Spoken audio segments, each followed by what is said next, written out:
তাড়াতাড়িতে চটজলদি ব্রেকফাস্ট বানাতে সুজির পোলাও নিয়ে হাজির করেছি। ভীষণ হেলদি হয়, বাচ্চাদের বা আপনাদেরও খেতে ভীষণ ভালো লাগবে, পেটে অনেকক্ষণ থাকে। আমার রেসিপির মতো বানিয়ে দিন, খেতে হবে ভীষণ টেস্টি আর ভীষণ হেলদি, খুব কম সময়ে বানানোও হয়ে যাবে। দেখে নিন রেসিপিটি। নমস্কার বন্ধুরা, মাই সিম্পল লাইফস্টাইল ব্লগে স্বাগত জানাই। প্রথমে কড়াই দিয়ে দেবো হাফ কাপ সাদা তেল। তেলটা গরম হয়ে গেলে দিয়ে দেবো হাফ চামচ কালো সর্ষে ফোড়ন হিসাবে, আর দিয়ে দেবো পরিমাণ মতো চিলি ফ্লেক্স। একটু সর্ষেটা পুড়ে যখন গন্ধ ছাড়বে বোঝাই যাবে, তখন দিয়ে দেবো দুটো পেঁয়াজ একদম ছোট ছোট করে কুচিয়ে রেখেছি। একটু পেঁয়াজটা হালকা করে ভেজে নেব। আঁচটাকে কিন্তু মিডিয়ামে রাখবো, কারণ অনেক সবজি পড়বে এর মধ্যে। দিয়ে দেবো হচ্ছে একটা গোটা ক্যাপসিকাম, সেটা কুচিয়ে রেখেছিলাম, সেটাও বেশ ফ্রাই করে নেব একসাথেই, কারণ ব্রেকফাস্টের বানানো তাড়াতাড়িতে আলাদা করে ভাজার সময় সত্যিই আমাদের কাছে নেই, তাই একসাথেই ভেজে নেব। পরিমাণ মতো দিলাম লঙ্কা কুচি। যদি মনে করেন ঝাল পছন্দ করবেন না, সেক্ষেত্রে লঙ্কাটা অ্যাভয়েড করতে পারেন বা বুঝে দিতে পারেন। আমি এখানে 3টে লঙ্কা কুচিয়ে দিয়েছি। আর দিয়ে দেবো পনির। আমি এখানে 100 গ্রাম পনির ছোট ছোট করে কেটে নিয়েছি। আর দিয়ে দেবো বিনস পরিমাণ মতো। আমি এখানে 50 গ্রাম বিনস কুচিয়ে নিয়েছি। আর দিয়ে দেবো দুটো আলু, সেটাও ভালো করে খোসা ছাড়িয়ে কুচিয়ে নিয়েছি। পুরো একসাথে ভেজে নেব। এই সময় আঁচটাকে মিডিয়ামে রাখবো, তাহলে সবজিগুলো ভালোভাবে ভাজাও হয়ে যাবে। খুব বেশি পুড়ে না যায় সবজিগুলো, তাহলে কিন্তু টেস্ট খারাপ হয়ে যাবে, তাই আস্তে আস্তে অল্প আঁচে ভাজতে হবে। সবজিগুলো প্রায় ভাজা হয়ে গেছে। দিয়ে দেবো হাফ কাপ সুজি। সুজিটাও প্রায় একসাথে সবজির সাথে মিশিয়ে ভালোভাবে ভেজে নেব।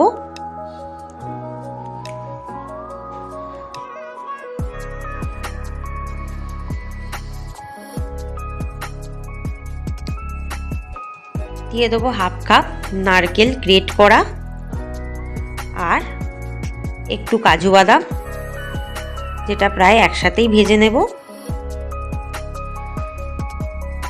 আঁচটাকে এই সময় একদম কমিয়ে দেবো, কারণ নারকেল দিয়ে ফেলেছি, তাই বেশি আঁচে রাখলে কিন্তু নারকেলটা তলায় পুড়ে গিয়ে কালো হয়ে যেতে পারে।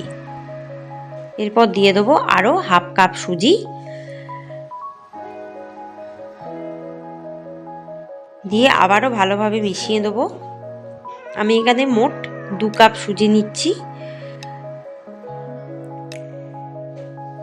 দিয়ে দেবো একটু চিলি ফ্লেক্স।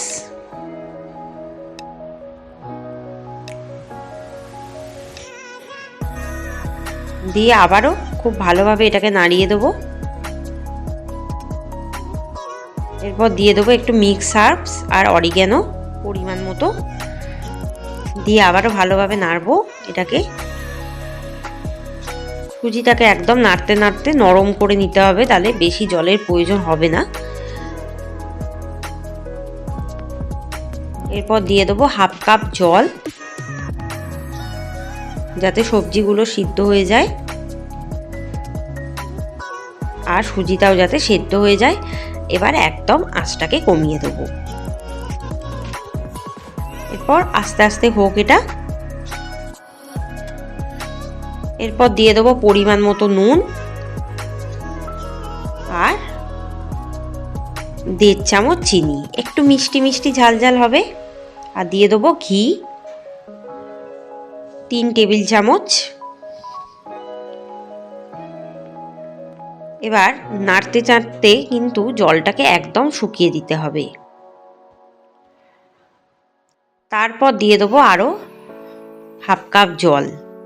প্রথম যে জলটা দিয়েছিলাম সেটা শুকিয়ে নেব, মানে ওটা কষানোই বলতে পারেন। তারপর কিন্তু এই হাফ কাপ জলেই কিন্তু এই পুরো সবজিটা সেদ্ধ হয়ে যাবে। প্রায় 15 মিনিটের জন্য এটাকে ঢাকা দিয়ে রাখবো, একদম আঁচটাকে লো করে। 15 মিনিট পর দেখবো সবজিগুলো প্রায় কিন্তু সেদ্ধ হয়ে গেছে। এরপর দিয়ে দেবো 1 টেবিল চামচ বাটার। এরপর নাড়িয়ে চাড়িয়ে এই পুরো জলটাকে একদম শুকিয়ে দিতে হবে।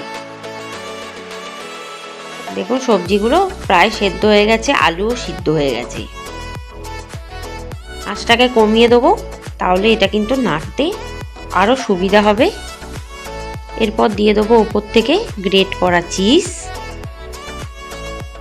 যাতে চিজটা মেল্ট হয়ে আরও খেতে টেস্টি হয় তার জন্য দিলাম। কারণ বাচ্চারা চিজ ভীষণই পছন্দ করে, তাই চিজটা দিলে খেতে আরও টেস্টি হবে। দেখুন বেশ আঠালো আঠালো হয়ে গেছে। চিজটা দেওয়ার পর মুখে পড়লেই মিলিয়ে যাবে, এতটাই সুন্দর টেস্টি হয়। আর পেটে কিন্তু অনেকক্ষণ থাকবে। ব্রেকফাস্টের রেসিপি দেখুন, ঘড়ি ধরে ঠিক 15 থেকে 20 মিনিট লাগবে এই ব্রেকফাস্টটা বানাতে, তাই আগে থেকে সবজিগুলো কেটে রাখলে বেশিক্ষণ লাগবে না। টিফিনে এটা বানিয়ে দিতেই পারেন।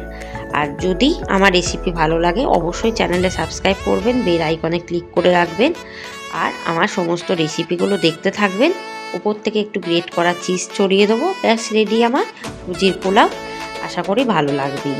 ধন্যবাদ।